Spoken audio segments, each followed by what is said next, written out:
الحمد لله رب العالمين والصلاة والسلام على سيد الأنبياء والمرسلين محمد وعلى آله وصحبه أجمعين أما بعد أعوذ بالله من الشيطان الرجيم بسم الله الرحمن الرحيم قل هل ننبئكم بالأخسرين أعمالا الذين ضل سعيهم في الحياة الدنيا وهم يحسبون أنهم يحسنون صنعا۔ حضرات، اللہ رب العزت کا ارشاد ہے کہ اے محمد صلی اللہ علیہ وسلم آپ لوگوں سے بتا دیجئے کہ ہم تم کو بتاتے ہیں ایسے افراد کے بارے میں جو ہم اعمال کے لحاظ سے گھاٹے میں ہیں، نقصان میں ہیں۔ یہ وہ لوگ ہیں جن کی کوششیں دنیاوی زندگی میں رائگاں گئیں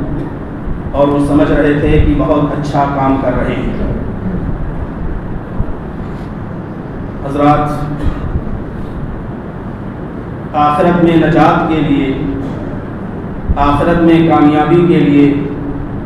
اور آخرت میں فوز و فلاح کے لیے جس طرح ایمان کی ضرورت ہے، اللہ رب العزت پر ایمان لانے کی ضرورت ہے، اسی طرح سے اعمال صالحہ کی بھی ضرورت ہے، نیکیوں کی بھی ضرورت ہے۔ نیکی کہتے ہیں اللہ تعالیٰ کی رضا کے حصول کے لیے کسی کام کو کرنے کو،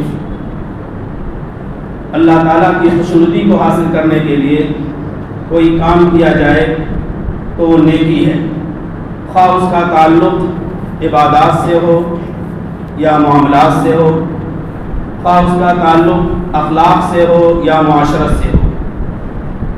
اللہ رب العزت نے قرآن کریم میں نیکیوں کے سلسلے میں یہ فرمایا ہے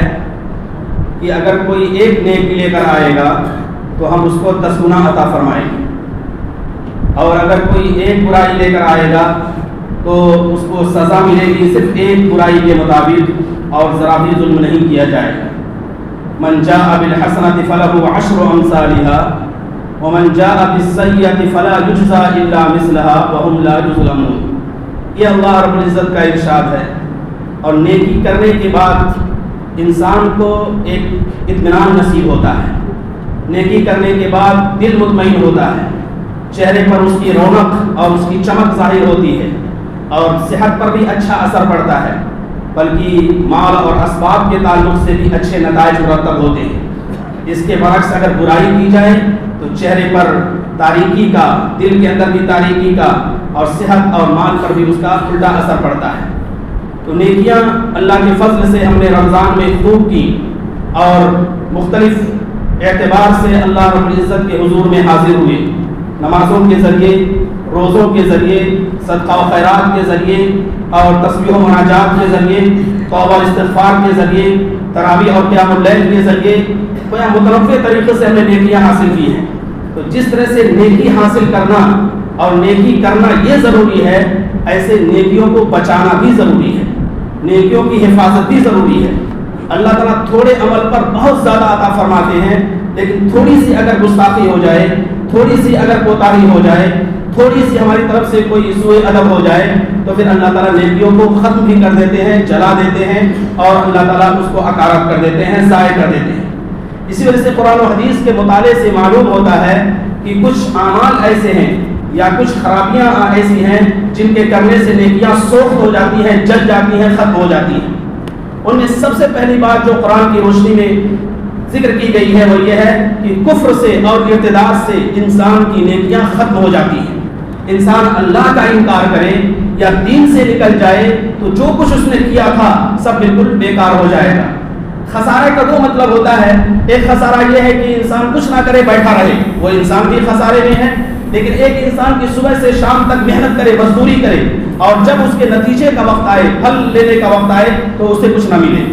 تو یہی اسی کو خسارہ کہا گیا ہے۔ قل هل ننبئكم بالاخسرین اعمالا، ہم بتاتے ہیں تم کو ان لوگوں کے بارے میں جو اعمال کے لحاظ سے خسارے میں ہیں۔ کون ہے؟ الذین ضل سعیهم فی الارض، اور پھر مر جائے گا تو فاولئک الذین حبطت اعمالهم فی الدنیا والآخرہ، وہی لوگ ہیں جن کی نیکیاں دنیا اور آخرت میں ضائع ہو گئی ہیں، اکارت ہو گئی ہیں۔ تو ایک بنیادی چیز یہ ہے جس سے نیکیاں برباد ہوتی ہیں، ضائع ہوتی ہیں، یہ کفر اور ارتداد ہے۔ دوسری چیز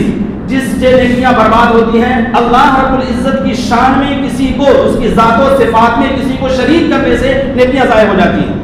اللہ رب العزت کی ذات اور اس کی صفات میں کوئی چیز ہم شریک کریں، کسی کو بھی ساجی دار مانیں، حصے دار مانیں، تو اس سے نیکیاں ہماری ضائع ہو جائیں گی۔ اللہ تعالیٰ نے سورہ انعام میں 18 انبیاء کرام کا تذکرہ کیا ہے اور فرمایا ہے کہ وَلَوْ أَشْرَكُوا، اگر یہ لوگ بھی شرک کرتے تو لَحَبِطَ عَنْهُمْ مَا كَانُوا يَعْمَلُونَ، ان کے سارے اعمال برباد ہو جاتے، ان کے سارے اعمال رائگاں ہو جاتے۔ اس سے پتہ چلتا ہے کہ اللہ رب العزت نے شرک کی شرائط کو بیان کرنے کے لیے انبیاء کرام کا تذکرہ کیا ہے، ورنہ انبیاء کرام کے بارے میں تو معلوم ہے کہ اللہ تعالیٰ نے ان کو غلطیوں سے بالکل پاک و صاف رکھا ہے، وہ معصوم عن الخطا ہے، لیکن اللہ تعالیٰ نے ان کا تذکرہ فرمایا کہ اگر وہ لوگ بھی شرک کریں گے تو ان کے اعمال بھی ضائع ہو جائیں گے۔ ایسے ہی اللہ کے رسول صلی اللہ علیہ وسلم جو سید الاولین والآخرین ہیں، ان کے بارے میں قرآن کریم میں آیا ہے سورہ زمر میں لئن اشرکت لیحبطن عملک، اگر آپ شرک کریں گے تو آپ کا بھی عمل ضائع ہو جائے گا، نعوذ باللہ، اور لتکونن من الخاسرین، اور آپ خسارہ اٹھانے والوں میں ہو جائیں گے۔ تو اللہ کی ذات و صفات میں کسی کو شریک کرنا، چاہے کن فیکون والی صفت میں یا علم ذاتی میں کسی کو شریک کرنا یا عام صفات میں کسی کو شریک کرنا، یہ نیکیوں کو برباد کرنے والی چیز ہے۔ تیسری چیز جو نیکیوں کو برباد کرنے والی ہے وہ یہ ہے سوء ادب، بے ادبی، رسول پاک صلی اللہ علیہ وسلم کے ساتھ بے ادبی۔ آپ صلی اللہ علیہ وسلم کے حوالے سے سورہ حجرات میں آیا ہے کہ اے ایمان والو، اپنی آواز کو نبی کی آواز سے بلند نہ کرو اور اس طرح نہ پکارو جیسے تم آپس میں ایک دوسرے کو پکارتے ہو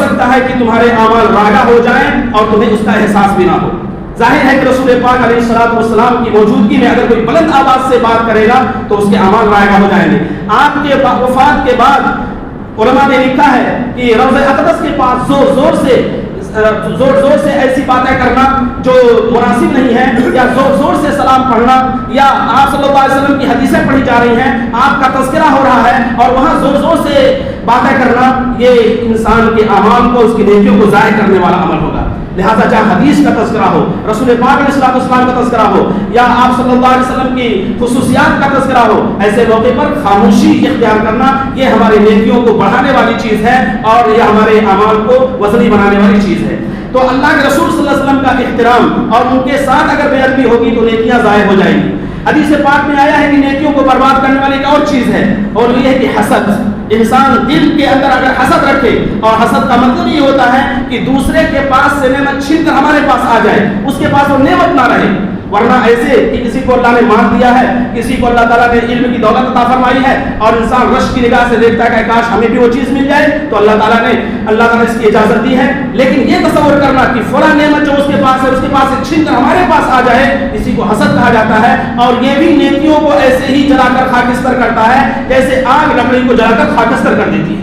بالکل جلا کر خاکستر کر دیتی ہے، اسی طرح سے یہ نیکیوں کو جلا کر خاک کرنے والی چیز ہے۔ تو اس سے ہمیں بچنا چاہیے کہ نیکیوں کو ایک چیز برباد کرنے والی ہے۔ اور ایک آخری چیز یہ ہے کہ کسی کا حق مارنا، کسی کو ستانا اور کسی پر ظلم کرنا یا کسی کے قتل پر آمادہ ہونا، یہ چیزیں ایسی ہیں جو اس کی نیکیوں کو ختم کرنے والی ہیں۔ صحیح مسلم کی روایت ہے، اللہ کے رسول صلی اللہ علیہ وسلم نے ایک موقع پر فرمایا کہ اتدرون من المفلس، تم جانتے ہو کہ مفلس کون ہے، فقیر کون ہے، محتاج کون ہے اور قلاش کون ہے؟ صحابہ کرام نے کہا کہ ہم مفلس اس کو سمجھتے ہیں جس کے پاس دینار اور درہم نہ ہو، جس کے پاس روپیہ پیسہ نہ ہو۔ آپ صلی اللہ علیہ وسلم نے فرمایا نہیں، ہمارا مطلب یہ ہے کہ مفلس یہاں وہ مراد ہے کہ قیامت کے دن جو آئے گا روزوں کے ساتھ آئے گا، نماز کے ساتھ آئے گا، زکات کے ساتھ آئے گا، لمبی لمبی نوافل کے ساتھ آئے گا، عبادات کے ساتھ آئے گا، لیکن کسی کو گالی دی ہوگی، کسی پر الزام لگایا ہوگا، کسی کو ستایا ہوگا، کسی پر ہاتھ اٹھایا ہوگا، تو اللہ تعالیٰ اس کے جرم کی وجہ سے اس کی تمام نیکیاں لے کر اس کو دے دیں گے جس کے ساتھ اس نے غلط سلوک کیا ہے، اور وہ نیکیوں سے بالکل خالی ہو جائے گا۔ تو یہ ہے جو نیکیاں الحمدللہ اللہ تعالیٰ نے توفیق عطا فرمائی کہ ہم نے قرآن کریم اور دیگر عبادات کے ذریعے سے نیکیاں حاصل کی ہے، ان کو بچانے کی بھی فکر کریں۔ اللہ تعالیٰ توفیقات سے نوازے۔ وآخر دعوانا الحمدللہ۔